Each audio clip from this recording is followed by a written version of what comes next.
Before we start, please don't forget to like and subscribe. It started in the kitchen, spotless, white marble everywhere, the kind of space that made you feel like life should be under control. But that morning, control died. Natalie stood across from me in her robe, arms folded, coffee untouched on the counter. Her lips parted with clinical ease as she said it. No hesitation, no emotion. I want a divorce. My first instinct was to laugh. Not out of amusement, just sheer disbelief at how coldly she delivered it, like she was canceling a dinner reservation. I set my mug down slowly. That's dramatic, I said, keeping my tone calm. Is this about the trip to Bainbridge or something real? Her jaw tightened. It's about everything, Jordan. I've been done for a while. I just didn't feel like explaining myself until now. She said it with this chilling grace, chin slightly lifted, like she was royalty delivering a decree. But that wasn't what got me. It was the way she didn't flinch. Like this was a chess move she'd planned weeks ago. And Emily? I asked. Does she get a say in all this? That hit a nerve. For a flicker of a second, her shoulders shifted. But then she smoothed it over with a shrug. She'll be fine. I'll make sure of it. My gaze drifted toward the window. Seattle was soaked in its usual gray, fog pushing against the glass. The kind of day that blurred lines. I turned back to her, resting a hand on the island counter. And Leonard's firm? The one I helped scale from a basement startup to a $200 million valuation. That stays with you too, I assume? Natalie didn't blink. Everything's already being handled. A beat of silence. I took a long breath. You always were efficient. She tilted her head, half a smirk forming. You always were dramatic. No, I said slowly. I just never liked being betrayed mid-breakfast. Natalie walked over to the stove and turned off the kettle. It hadn't been on.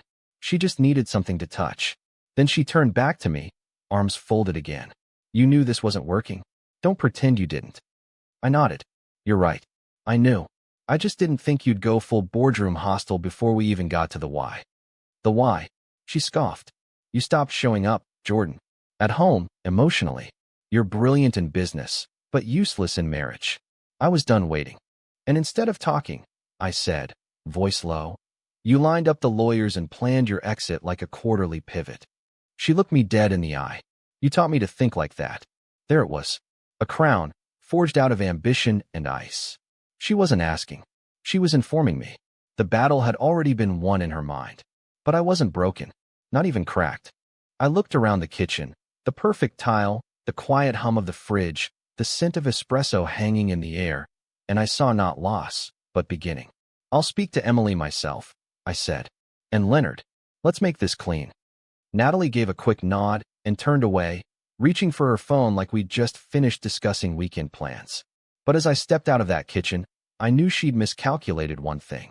She thought I'd break, but all she did was light the fuse. The morning after the announcement, I did what I always do when something breaks. I sat down to rebuild. The sun hadn't fully risen. Emily was still asleep upstairs. The house was dead quiet, except for the faint tick of the wall clock behind me. In my home office, I opened my laptop and pulled up the divorce paperwork I'd already downloaded weeks ago. Yeah, maybe a part of me had seen this coming too. Not that I wanted it. But when a marriage shifts from silence to strategy, a man learns to prepare. I didn't touch my coffee for an hour. Just filled in one section after another. Name, address, custody proposal, asset declaration. I kept my hands steady, my breathing even. The numbers didn't lie. Our lives had been entangled in more than just memories. 3 properties, one of them inherited from my father. 6 shared accounts. 1 very lucrative stake in her father's consulting firm. The one I'd helped grow from a 2-man brainstorm in a WeWork lounge into a national advisory powerhouse. That one stung. I typed her name under petitioner, then added mine beneath it. Respondent. That word settled over me like dust, cold and final. By 9 a.m., I was dressed in a dark blazer, tie perfectly knotted, and walking through the revolving glass doors of Leonard Granger and Associates. The place hadn't changed. Polished floors, tempered glass everywhere, and that ridiculous live moss wall he insisted on installing in the lobby. I passed the receptionist without slowing down. Leonard's assistant, Brenda, blinked in surprise as I approached. Jordan, he's not expecting. I smiled politely and kept walking. He doesn't need to. Leonard's office sat at the end of the hall, corner view, of course. I stepped inside without knocking. He looked up from his desk, mid-call. His expression twitched the moment he saw the envelope in my hand. "I'll call you back," he said into the phone, hanging up without waiting for a reply. "Morning," I said, placing the envelope squarely on the leather blotter in front of him. He stared at it. "What's this?" "My resignation." Leonard leaned back slowly. "You're kidding." "No," I said, voice firm. "Effective immediately. You'll find the digital transition documents in your inbox by end of day. I've already briefed my team." He narrowed his eyes, that signature sharpness flashing. "You're doing this because of Natalie?" "I'm doing this," I replied, "because I no longer work for family. Especially not ones filing motions against me." There was a pause, the kind that stretches a second too long. He didn't yell. Leonard never yelled. He just measured people until they broke under the weight of his silence. But I didn't shift. "You're walking away from equity," he said flatly. I nodded once. "Then consider this a gift." Before he could reply, I turned and left, slow, measured steps down the hallway where I'd once spent years building their future. "Jordan," a voice called out behind me. "Marla." She caught up near the elevator, heels clicking fast. Marla was the firm's recruiting head, sharp, brilliant, and too observant for comfort. "Can we talk?" she asked, falling into step beside me. "Coffee, even 10 minutes?" I offered a soft smile. "Not today." "Is this about Natalie?" she asked gently. I pressed the elevator button. "It's about respect." She sighed. "You know, if you ever want to talk." "Thank you," I said, stepping into the elevator as the door slid open. "But I've already said everything I needed to." The doors closed on her concerned face, and I let out a quiet breath.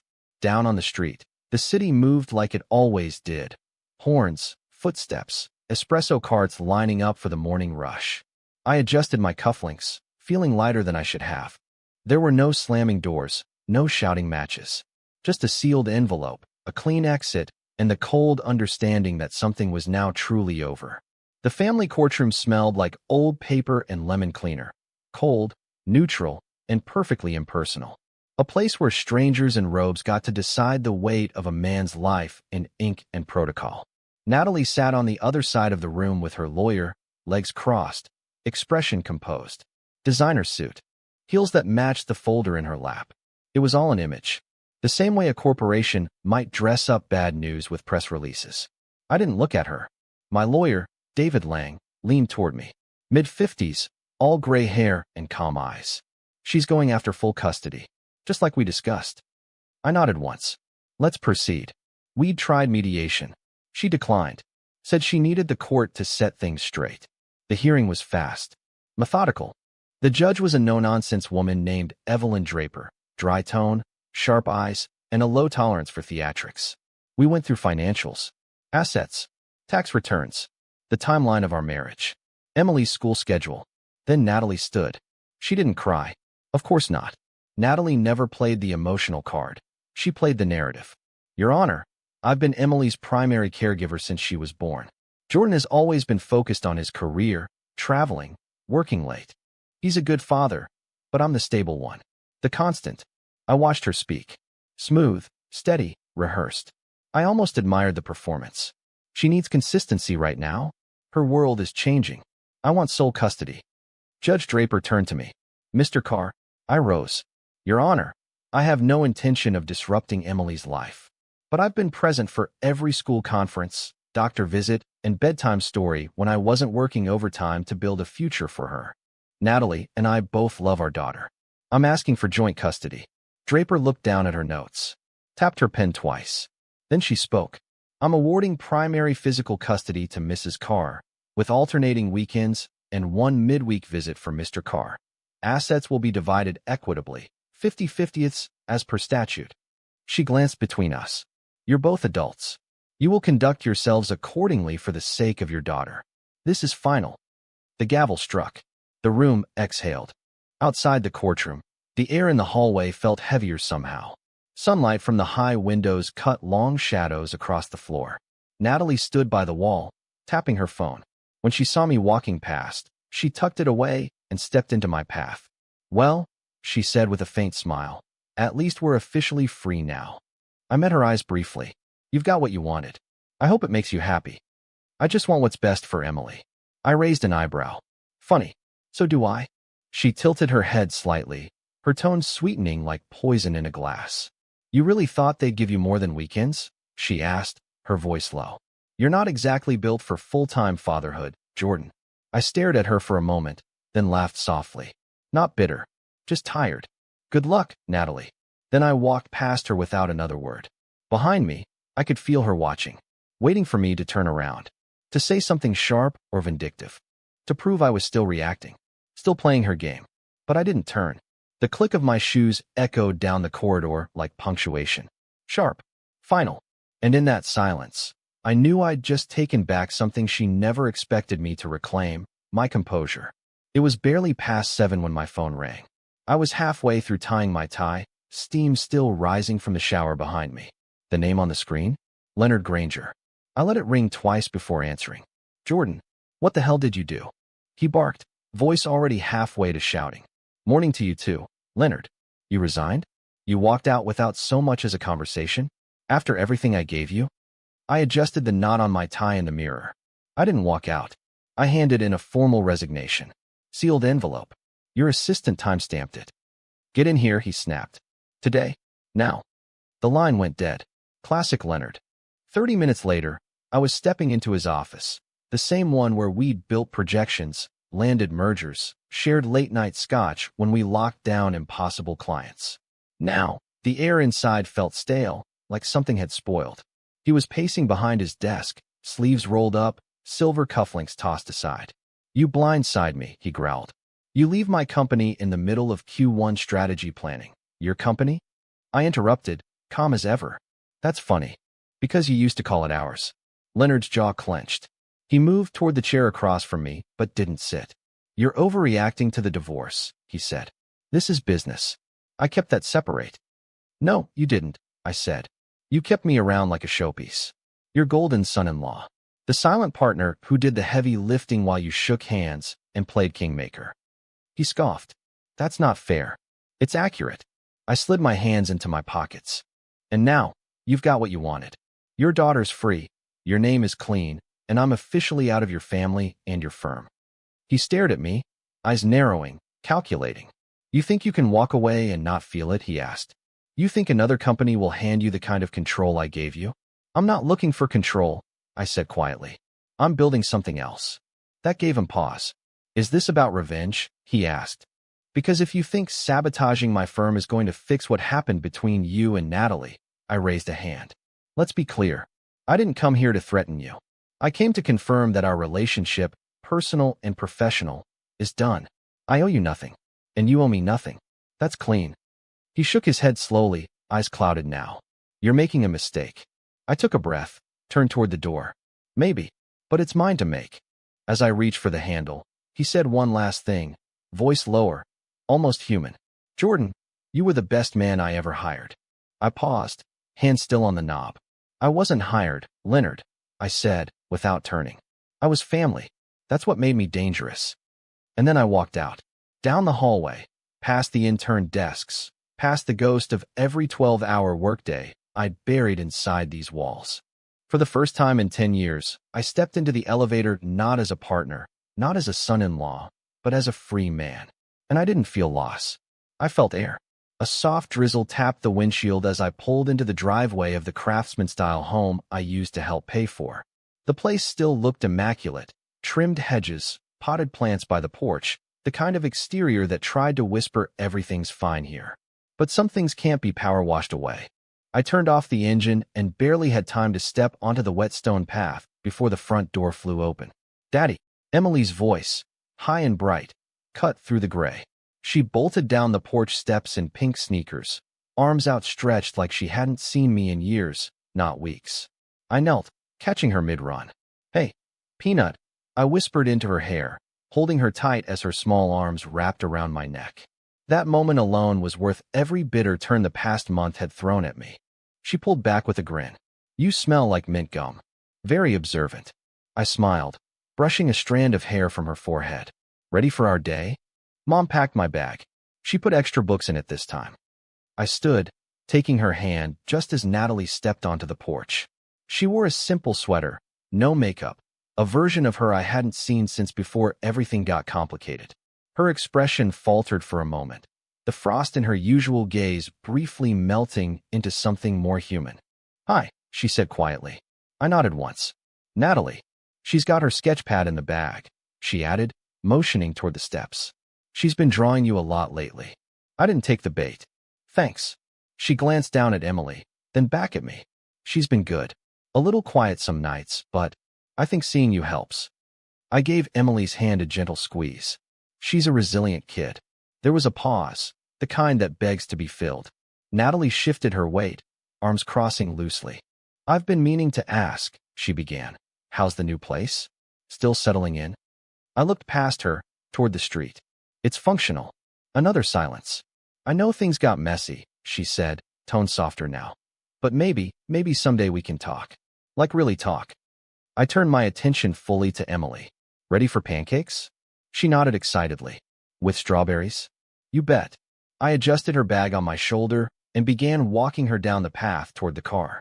Natalie stepped down one stair. "I didn't mean to, Emily," I said over my shoulder. "Say goodbye to your mom."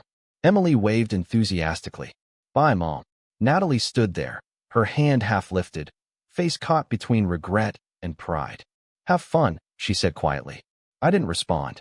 Once Emily was buckled into the back seat, I slid into the driver's seat and exhaled. The rearview mirror gave me one last glimpse of the porch. Natalie stood alone, sweater sleeves covering her hands, watching the car like she wanted to rewind something she couldn't name. But I'd made peace with that. This wasn't revenge. It wasn't pride. It was boundaries. It was just past 3 p.m. on a rainy Thursday when Dana, my new office manager, poked her head into my glass-walled office.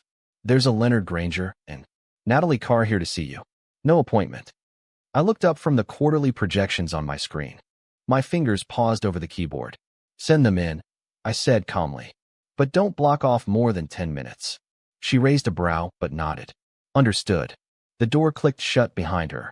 I stood and smoothed my shirt, already knowing whatever was about to walk through that door had little to do with courtesy. When they entered, Leonard's expression was tight, all business. Natalie followed a step behind, wearing a tailored navy coat and eyes that scanned the office like it didn't quite match her expectations. They stood there, taking it in, the clean white walls, floor-to-ceiling windows, soft hum of the modern espresso machine.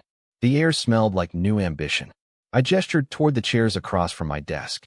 "If you're here for nostalgia, I'll save you the trouble. It doesn't exist here." Leonard didn't sit. "We came to talk strategy."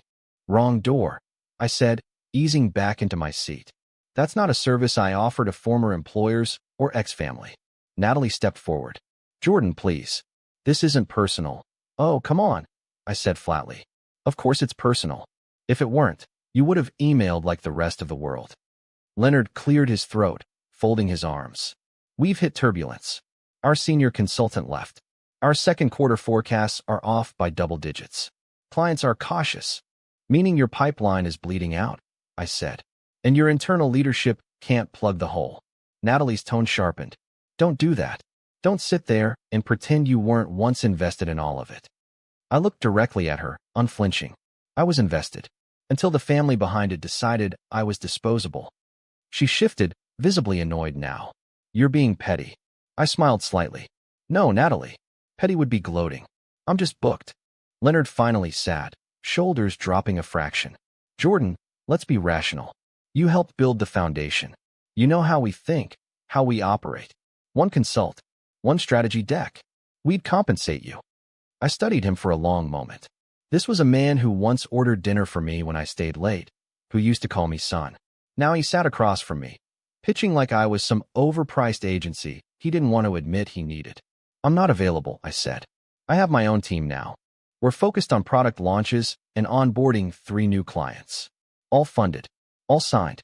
Natalie leaned over the desk slightly. "You're really going to sit there and act like this? This collapse has nothing to do with you?" I folded my hands, steady. "It doesn't. You lost your COO, your strategist, and your closest advocate. That was your choice, not mine." Her eyes narrowed. "You walked out." "I resigned," I replied, "because I no longer saw integrity in what I was building. You just didn't think I'd build something better." Silence stretched. The kind of silence that feels louder than shouting. Leonard finally stood. Thank you for your time. Sure thing, I said, standing as well. Dana will see you out. They turned to leave, but Natalie hesitated in the doorway. You really don't care what happens to us, do you? I didn't move. I care about Emily. She's the only part of that chapter that still matters. Natalie looked at me, eyes searching, but she didn't find anything left to work with. And then they were gone. Dana reappeared moments later, eyebrows raised. Everything all right? Just old business, I said, sitting down again. Now let's get back to building new things. That Friday, the sky over Seattle actually gave us a break. Clear, gold-streaked, and warm enough to leave jackets at home. The rooftop bar on 5th had a panoramic view of the Sound, and the breeze was just cool enough to remind you success still needed grounding. It had taken 6 months of sleepless nights, pitch decks, and cold coffee-fueled meetings, but my startup, Apex Meridian, had just closed its first major client. A real player. National scale.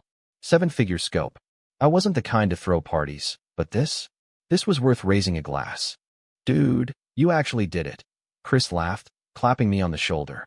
And you didn't even grow a stress beard like the rest of us. Chris had been my college roommate, now head of product at a health tech firm. The others gathered around the tall table were variations of the same breed. Smart, sarcastic, ambitious. People who knew what this kind of win meant. Dana, my operations lead, lifted her glass. To Apex Meridian and to Jordan, for walking out of the fire and building something that didn't just survive, it scaled. The group echoed the toast, clinking glasses. Laughter rose with the night air.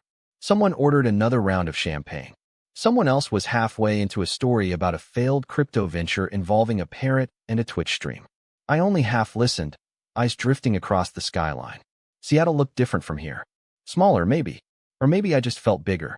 Chris leaned in with a grin. You know Leonard Granger's firm is hemorrhaging clients, right? I looked at him calmly. Is that so? He nodded, half sipping, half smirking. One of my vendors mentioned it this morning. Said their senior partners are in panic mode. Rumor is they're weeks away from being insolvent unless they land a bailout or miracle. A few of the others whistled. Brutal, someone muttered. Dana raised an eyebrow. You didn't hear that from me, but yeah, they're calling around for consulting help. Nobody's biting. I swirled the champagne in my glass, letting the bubbles race to the surface. It's a tough market, I said quietly. Chris looked at me sideways. That's all you've got to say? I wish them clarity. I replied with a faint smile. There was a pause, then a ripple of chuckles around the table. No vengeance. No fireworks? Dana asked, teasing. I don't have time for vengeance, I said. I'm too busy winning. That landed like a smooth stone in still water. No splash, but plenty of weight. I didn't need to dance on the ashes. I just needed to keep building something they could never touch. The music shifted into something mellow, and someone pulled out a phone to snap a group photo. We leaned in, champagne raised, smiles frozen in golden hour light. When I saw the picture afterward, something struck me. I looked free, not performatively happy, not posturing, just quiet confidence in my own skin. It had been a long road to get here, paved with silence, restraint, and exits I never planned to take. But now, I wouldn't trade this stillness for anything, not even revenge. Stick around with us. Hit subscribe for the rest of the series. The ballroom shimmered, all glass chandeliers and polished wood floors, with that curated elegance only old money galas could manage. Waiters floated between clusters of well-dressed donors, champagne flutes balanced on silver trays. Strings hummed from a small quartet in the corner, just loud enough to mask low whispers and polished laughter. I adjusted my cufflinks and moved through the crowd, nodding to a few familiar faces. Black tux, silk tie, shoes shined enough to reflect the city lights spilling through the floor-to-ceiling windows. Jordan Carr, a voice called with theatrical disbelief. You clean up too damn well. I turned and smiled. It was Marcus Landon, a startup investor with a sharp eye and a sharper tongue. You mean you haven't seen my LinkedIn photo? I deadpanned. He laughed, handing me a glass. You know how these nights go. Dress up, write checks, pretend we care about the silent auction. I'm here for the crab cakes, I said. He leaned in conspiratorially. And the subtle flex, don't lie? Half this room thought you'd fall off the radar after the whole Granger divorce thing. Now you walk in like a ghost they owe money to. I sipped my drink without comment. And then I saw her. Across the room, near the bar, standing next to a group of art donors, Natalie. Her hair was swept into a low twist, dressed simple but striking. She looked beautiful, as always, but that wasn't what caught me. It was the way her eyes found me instantly and didn't move. She wasn't expecting me here. That much was clear. I turned slightly toward the group I was with, but I felt her presence, magnetic, charged. A minute later, she began moving. Her path was slow, as if she were casually making her rounds. But I knew that rhythm. It was calculated. "Excuse me," I said quietly to my circle and began walking in the opposite direction. I didn't avoid her completely. I wasn't hiding. But I didn't make it easy. We crossed paths again near the auction tables. She stopped right beside me, feigning interest in a painting neither of us were actually looking at. "You look well," she said, her voice light but searching. I didn't turn. "Thank you." She waited. "When nothing else came," she added, "I've heard things are going extremely well for you." "They are." Silence stretched, uncomfortable in its quiet precision. She turned slightly toward me. "I never imagined you'd be at this event." I was invited. Her eyes flicked across my face, trying to find an opening. "You used to hate these things." "I used to do a lot of things," I said, then stepped away without another word. Later that night, near the terrace, I stood watching the lights of downtown shimmer over the bay. A soft wind tugged at the edge of my jacket. I heard her before I saw her. "You always did like the quiet spots," Natalie said gently. I didn't respond. She stepped up beside me, careful to keep a half step between us. "I'm not here to make this awkward." "Then maybe you shouldn't be here," I said, calm, direct. She flinched, barely, then nodded. "I deserve that." A beat passed. When I saw you tonight, I remembered what it used to feel like. Standing beside you, knowing everyone else in the room wanted to be you. I glanced at her. "And yet you left me anyway." Her voice dropped. "I thought I was walking into something better. I thought you'd always be there, no matter what." "And that," I said quietly, "was the problem." She didn't speak again. I turned and walked back toward the main hall. I didn't look back.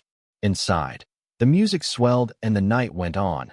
Laughter, lights, deals made over handshakes and champagne. But for me, there was only clarity. Whatever warmth we once had cooled into stone. And there, in the middle of that glittering ballroom, with her eyes clinging to the space I'd just left, Natalie finally understood. I wasn't hers anymore.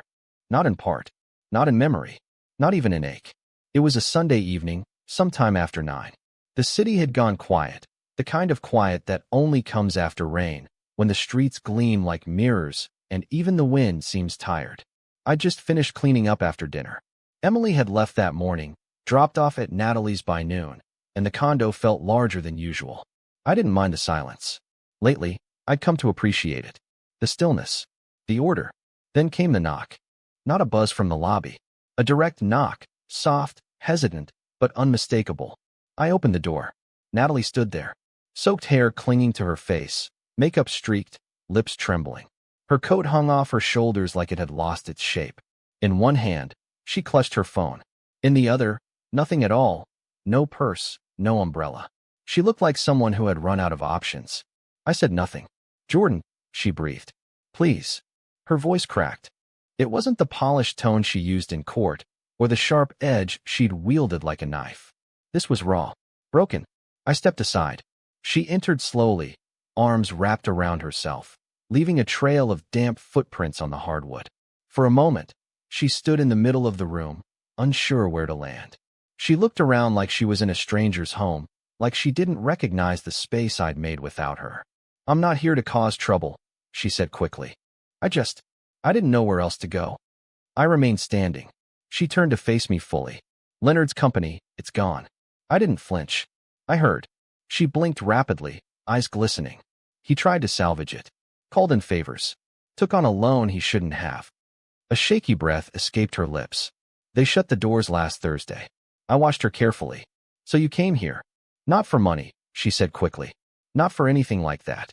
She stepped closer. "I came because I was wrong. About everything. About you." I kept my expression still. She looked like she was searching for the man she used to manipulate. The man who would have softened, taken her hand, offered comfort. "I thought I was chasing something better," she said. "But I wasn't. I was just trying to win something that never needed to be a competition." I didn't speak. She continued. You were the constant. You were the one person who never asked me to shrink, never tried to dim me to feel bright. And her voice broke. I let go of that. I let go of you. She reached up to wipe her face, then looked away as if ashamed. Emily talks about you constantly, she said. She tells stories about your pancakes, about your jokes. She's quieter now when you're not around. I see it. I feel it. At the mention of Emily, something inside me shifted. I'm not asking you to forgive everything, she said. I need to know if there's still a door, even if it's barely cracked. I stepped forward, just enough for her to feel the distance shrink and still remain. For Emily, I said, voice quiet but solid, I'll open the door. She looked up, eyes hopeful, but only for her. The words landed like a stone dropped into deep water, rippling, echoing. Natalie didn't speak. She just nodded, slowly, lips pressed together as if to keep everything else inside. I turned and walked to the kitchen. She can stay here next weekend. You'll bring her. I'll handle the rest. She hesitated near the doorway, like she wanted to say more. Then she turned and left, slowly, closing the door behind her without a sound. The lock clicked, and I stood there, surrounded by quiet again. But this time, it was a different kind of silence. One lined with boundaries and truth. By the time the sun pushed through the morning fog, the guest room was already made up. Fresh sheets, new night light in the corner, a small bookshelf stocked with Emily's favorite stories. I wasn't trying to make a statement. I was making space. At exactly 8:07 a.m., the doorbell rang. Emily stood there first, backpack slung over one shoulder, arms full of plush animals. Her eyes lit up the moment she saw me. Daddy. I knelt and opened my arms.